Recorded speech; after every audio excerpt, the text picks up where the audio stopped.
Okay, so where do I start with this? This video is coming about because I've just gotten a new 18-inch vinyl Bison's Crash that you can see on the left right here. And to the right is the 16-inch vinyl Bison's Crash. These are extra thin, extra dry crashes that you normally wouldn't use for this kind of music, at least according to convention.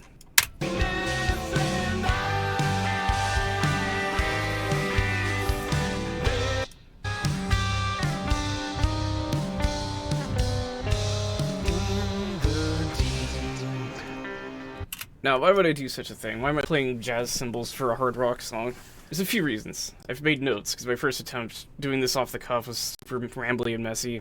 My drum kit is set up to have bright shells, but dark cymbals, because, in my opinion, that's overall a more productive thing to do, and I'll explain myself as I get through this. For now, the crashes are actually the only dark cymbals on this kit, and you can see there's a hydraulic drum head on this kit as well. That's the aux snare. That's for a very different vibe. The main snare on this kit actually has a clear head, and so do all of the toms. Normally drummers like coated heads, which have a warmer sound to them.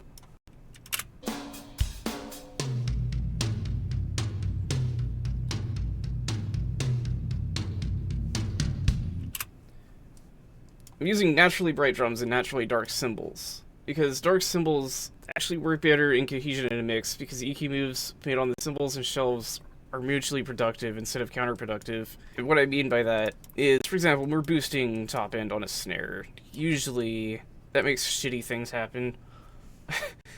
You're actually boosting cymbal bleed when you do this. I've had to get to the point where I don't even need cymbal mics, because I have so much cymbal bleed that they don't matter. They're actually louder than I would have put the cymbal mics in the mix, which is terrible. I'm not having that problem here. And that's in spite of the hi-hat on this kit still being problematic. It's just a normal hi-hat. It is being pretty choked by those bells, though. But in spite of that, it's not too bad. But did you hear how quiet that crash was in the snare mic? That doesn't usually happen with super bright cymbals that drummers usually play. And this isn't as much of a top-end boost that I would normally do on a snare, actually, because it doesn't need it as much as a snare that's super dark, which is what normally happens. They're usually tuned very low and using very dry heads, because drummers hate snare ring for some reason. And of course, that is what the aux snare on this kit sounds like, but again, like I said, it's for a totally different vibe. When the crashes are this dry, yes, they tend to sound a little bit similar to the China.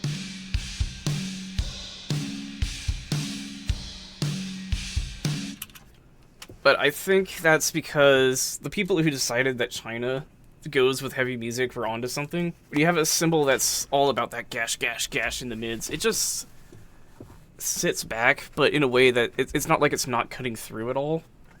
It's just not being annoying.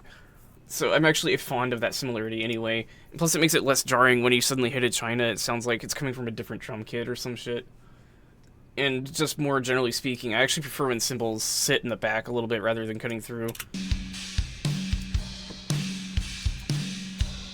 It's like yeah, we could mix it like this, but that's not pleasing to me. And to that end, yes, when you have cymbals that are this dark, you have to boost quite a bit of top end on them.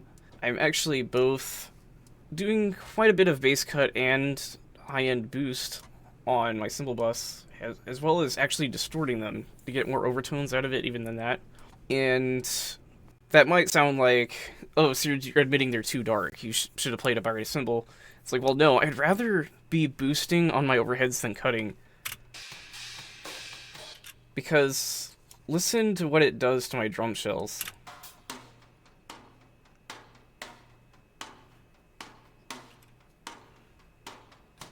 I know that sounds lame out of context. Let's get the room and the close mics in here.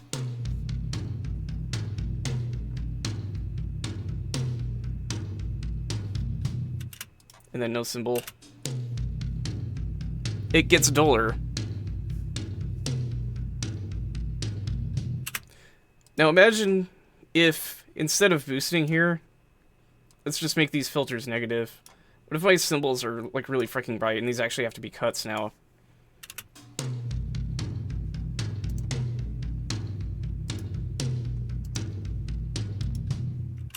it's not adding any snap. At worst, it's actually removing stuff, right? The point is, this is a pretty drastic boost that partly I can get away with because my cymbals are dark. But imagine if instead of this, it needed to be like this. You know, that would be ridiculous. And you would definitely like just start hearing all kinds of cymbals through the tom mics. And like, I've been lazy here. I could have cut these tighter. There are cases where you end up having to sample replace your toms because there's, you know, that would be ridiculous. And you would definitely like just start hearing all kinds of cymbals through the tom mics. And like, I've been lazy here. I could have cut these tighter. There are cases where you end up having to sample replace your toms because there's too much cymbal bleed. This avoids that problem. Because not only are the dark cymbals darker, but they're also quieter, so it's a fix for right-hand syndrome. If you don't know what right-hand syndrome, it's when the drummers play the cymbals too loud and the shells too quietly. That's kind of hard to do with extra thin crashes because you'll actually break them. Don't get me wrong, it's still possible, but it's much more difficult. So when people, again, I'm like reiterating here, but when people say that bright cymbals cut through the mix better, I'm like, why is that something you want? I think cymbals not cutting through a mix is actually a good problem to have. Combining my last few points together, when it's less bad to boost top end on your close mics, and less bad to boost top end on the overheads as well, it's so much easier to get the brightness that you need out of your drums. Because all of your EQ moves are going in the same direction instead of opposite directions. Because I'm able to do this instead of this. Because my cymbals aren't obnoxiously bright. It's almost like mixing those productions where the cymbals and the shells are recorded on separate takes, which if you've never done it, I highly recommend because it's just a lot easier to do. It's actually how we originally recorded this song, but for this playthrough video, which will be uploaded on the band's channel sometime after this one, it's live, so you want it to be all takes, so that's how I recorded it.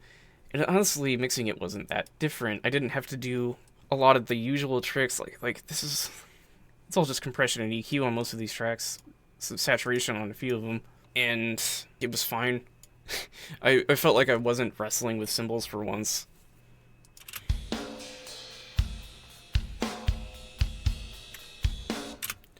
It's just because I'm not doing moves that are counterproductive.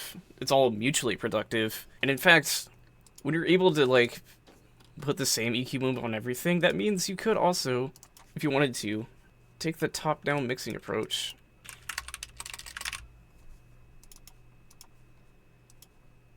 And just do your boosting directly in the drum bus.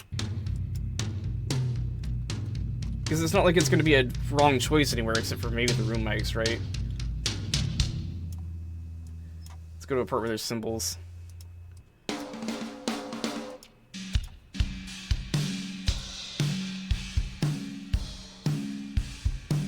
So your drum kit starts out sounding like this. How far can I take the boosting before it gets nasty?